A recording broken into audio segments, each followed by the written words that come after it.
Oh, life ain't a ding dong. If I could take you up in boom boom boom boom boom. Hey guys, welcome back. Today I'm going to share with you my top 10 favorite storage solutions that I think every single home needs. Before I start with this super awesome video, I just wanted to do another shameless plug for my book. But here's why. I have a pre-order bonus gift for you guys. For those of you who have already pre-ordered the book or anyone thinking about pre-ordering the book, I have a pre-order bonus gift for you guys. I'm gonna put the link below where you can claim this great printable pack. It's all of these printables plus so many more, including of course my favorite daily planner page. I'm so obsessed with this planner page. It helps you if you're like me and you're ADD all over the place, or you're looking for more motivation to get more done in a day, or you just need help prioritizing the things that you need to do. This planner page is perfect, and it is a free download, an instant free download for anyone who has pre-ordered my book. So if you're thinking about pre-ordering, do it now. You only have 2 weeks to take advantage of this planner pack bonus. I'm also giving away 3 one-hour one-on-one consultations, whether on Skype or through the phone or Hangouts, however you want. You can fly me to you if you want, but I'm offering 3 one-on-one consultations where I will help you design a customized plan and come up with organizing ideas specifically for you, your unique home, and your unique organizing style. So let's start with one of my favorite storage solutions that I think every home needs, and that is a storage ottoman. Here's the ottoman we have in my office, and it holds so much junk. It holds all our camera equipment, backdrops, everything that I use to make YouTube videos, everything I need. There is so much stuff in here, and this was only $100 from Walmart. You stick a tray on top, and it's actually a usable space where you can put drinks or food, but the storage that it offers is amazing. I love storage ottomans, and I also love coffee tables that have storage inside. This is a coffee table we got from Tepperman's a couple of years ago. It's really functional, obviously, as a coffee table, but it's also functional storage. We fill it up with kids' toys so they can play here in the living room, but we're not having to have a big cluttered mess everywhere. Number 2 storage solution is shoe storage. Now, my favorite solution for shoes is a plain old boring bookshelf or a shelf to put the shoes on. But if you don't want to see your things, another storage solution that I love is this shoe cabinet from IKEA. It's so thin, it barely takes up any space. It holds a ton of shoes, but it's also, you know, beautiful, and it doesn't create visual clutter in your space. Perfect for entranceways or mudrooms. And speaking of this IKEA cabinet, that moves me on to storage solution number 3, which is having a landing strip. So we use the top drawer in this cabinet as our landing strip, but any shelf on the wall, a dresser when you walk in, a little table, anything like that can really function as a landing strip. And this is one storage solution that every single home needs. A place to drop your keys, to put the mail when you come in, to put things you have to take when you go with you the next time. It is pretty much key for me remembering where my keys are. Without my landing strip, before I had my landing strip, I was always searching for keys on a daily basis. It was crazy. Tip number 4 is to have a memory center. It's what I call it, but basically it's a couple of bins that we keep memorabilia in. Whether you're single or you have oodles of children in a ginormous family, this can really come in handy. It's a designated spot in your home that you carve out to store memories, to store memorabilia. So we just use bins from the dollar store, one for each family member, one for school memories, one for our wedding memories. You sort of get the idea. And we use the top shelf in our office closet. It doesn't have to take up a ton of room. I actually recommend the smaller the bin, the better, so you're not filling it in. But if your kids do bring home like a great piece of artwork or a report card, or if you are featured in the local newspaper, whatever it is, when you come across those sentimental things that you want to hold on to, you have a quick and easy place to put them.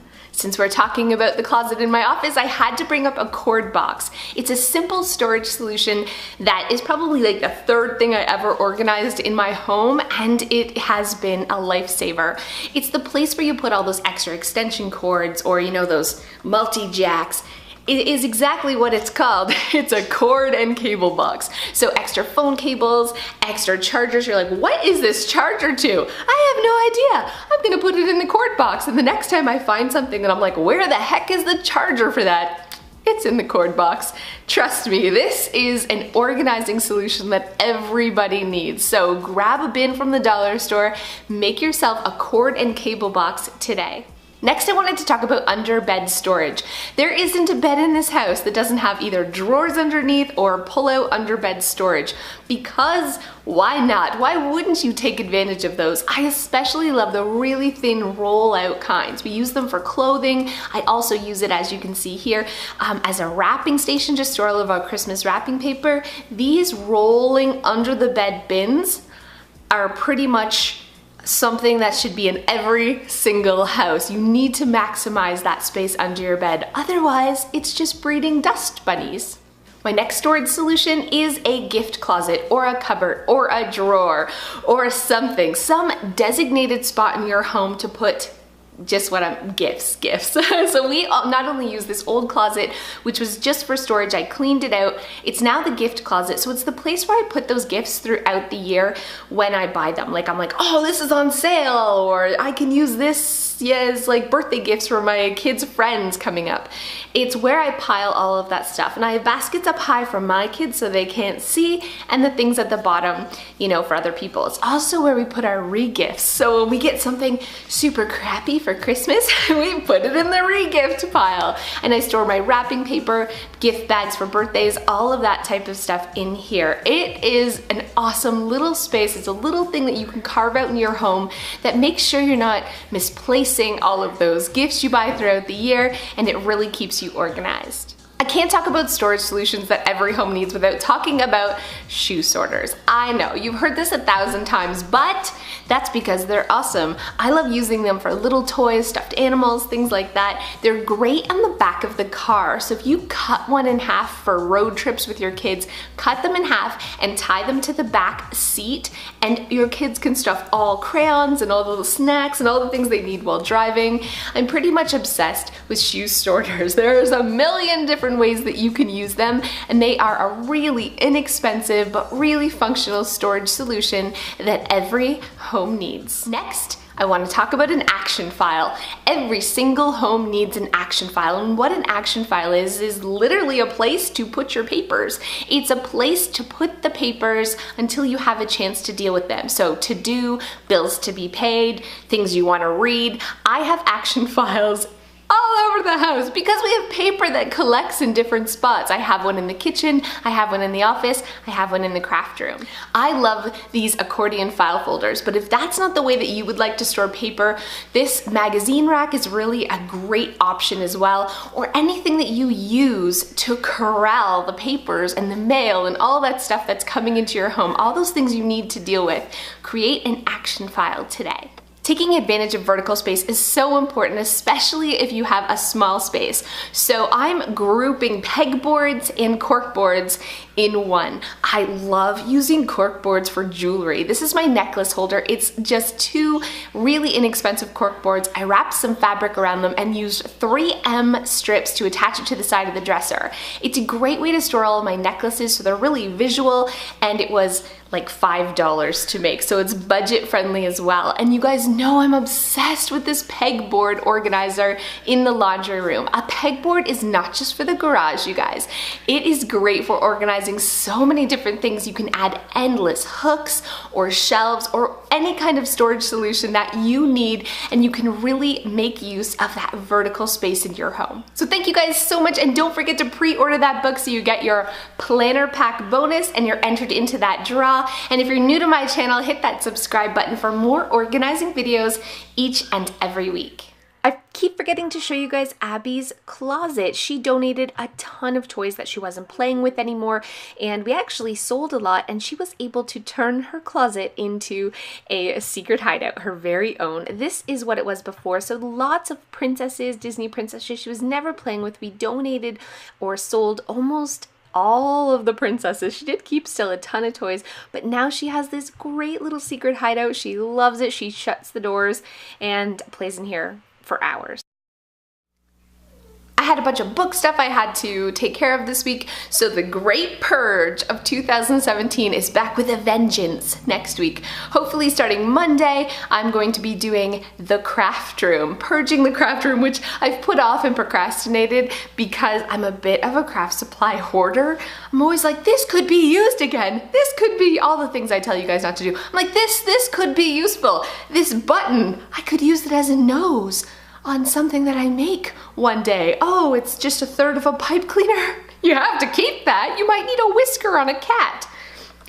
I need help. It all has to go. I have too many craft supplies, so I'm doing a huge craft room purge next week and reorganization, and make sure you come back for that. So thank you guys so much who have stayed to the end. I have to tell you, you're probably going to hear me plugging my book a little bit more. I had a conference call with my marketing department of the book publisher yesterday, and they were like, Cass, like we haven't hit the total for Amazon in order to be sort of a featured book. And I guess with that, they sort of explained it to me in that, you know, when you buy a book and it's like recommended and they throw these recommended books in, or, you know, books that are like or similar to the book that you have to hit a like basic number of sales to be included in that. And I didn't know, and I guess they make their decision 6 weeks before the book launch on pre-sales. So I haven't hit my goal. So it's like I'm going to be shunned by Amazon. And they were telling me all this yesterday, and I'm like, what the freaking deuce? Like, you could have told me this like 2 months ago. So now I feel panicked. I feel panicked to be like begging people like, buy my book. If you ever planned on buying my book, buy it now and buy it from Amazon. Buy it from Amazon so I can hit my number. And then I was like, that's it. I'm gonna buy like 100 books for myself.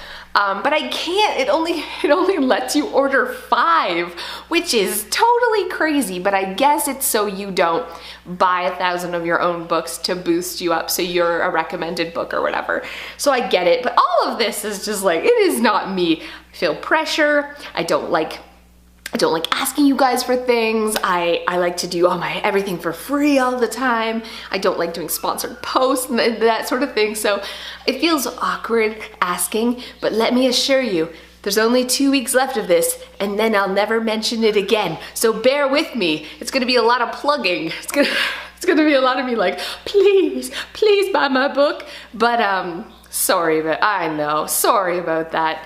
I just, you gotta do what you gotta do sometimes. I think as like an entrepreneur and someone who I don't think it's a self-esteem thing. Can I just say that? I don't like selling things to people. I don't like closing the sale. I used to sell stuff in my past days. I'm not gonna get into what, because you'll be shocked, but that's not the point. The point is, I was always so crappy at like, they would have all these tricks to like make people feel bad about themselves so then they'd buy it. And I'm just like, that's terrible. But I guess that's sales. That isn't me. And I give all the printables, which you guys have to check out my new printables. I'm gonna put that down below. I have a new printable page. I'm working on updating it. It's gonna be fantastic, but I give 99% of them away for free, except for the planners that I'm trying to promote you guys to buy the book. Those right now I'm selling, but I'm only selling because I'm trying to promote the book. But my point is, I'm not great at this. I'm not great at this. I could never sell like doTERRA oils or sell like, I did Scentsy for a while, but I never had a party because I felt so awkward asking for people to buy stuff from me. I am not cut out for this at all. It's probably just me, but I don't think it's just me. But anyways, there's my, why do you watch me? I'm just crazy. Anyways, thanks for watching. I'll see you next time.